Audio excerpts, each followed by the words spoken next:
Hi, today I'm going to show you how to set up a bear pen set.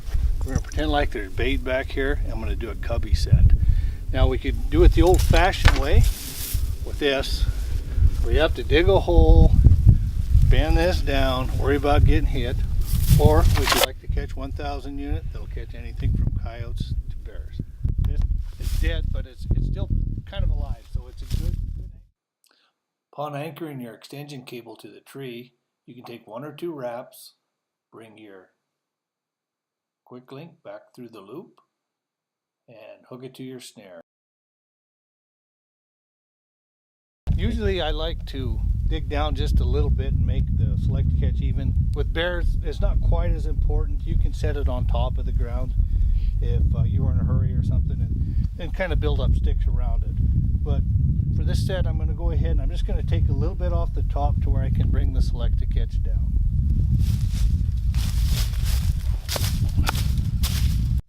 Okay, what I've done here is I just kind of knocked some of the grass out, laid my select catch in there. The main thing is you want to make sure that that bear is going to step on that before he reaches your bait. So it depends on how big your bait is, how far out you want to go. But just keep in mind that they step here, they can really reach out. If they can grab the bait right there, they'll pull it right over your snare. Okay? After it's put in place your 5 spikes into the ground. This will help keep the unit where it's at once the snare detaches and the bear is caught. A lot of times I'll put a piece of wax paper over the top, especially trapping smaller animals, to keep dirt from getting around, because dirt could make it a little bit harder to go off. So what I'll do next, I'll place my hammer and set the unit. And if you'd like, you can place a spike like the ones you put in there. This down and see how much pressure it takes. If you need to add pressure, add it, and if you need to take away, take away.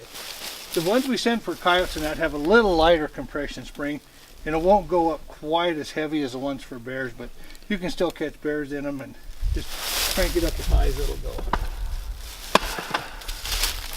Okay, you can leave the safety nail in while you're setting, if you're more comfortable. So your snare is attached to your cable. This will be about the right length. Bring it down. Turn it up.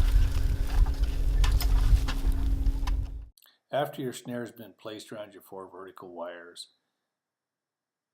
and your safety nails in place, put your red keeper in the red trigger sled, the black keeper in the black hole. There's another hole on the other side, so you can set this from either side. Same here from the other side. Bring it around, black keeper in the black hole. One thing you do not want to do is have your cable twisted. You want your cable going in a circular flow and not kink like this for the snare to function properly.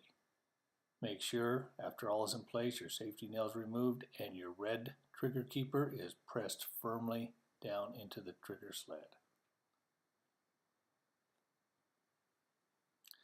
Next, we're going to put on the trigger housing cover.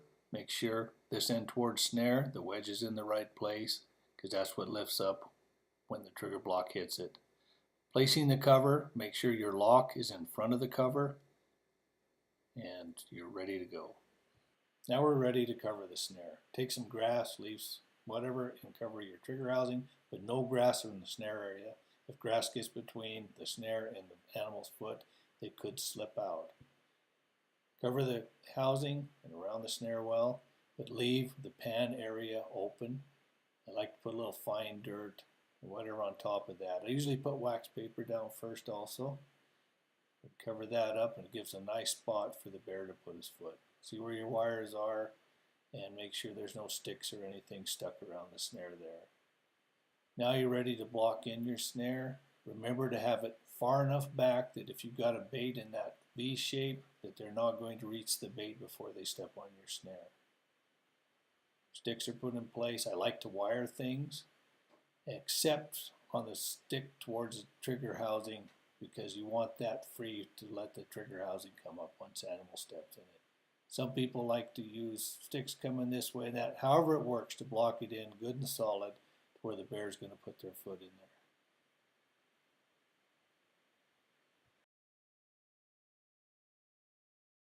Okay, what I've done is I've blocked around the snare, built where the wires were, got as close as I could without interfering with the cable coming up.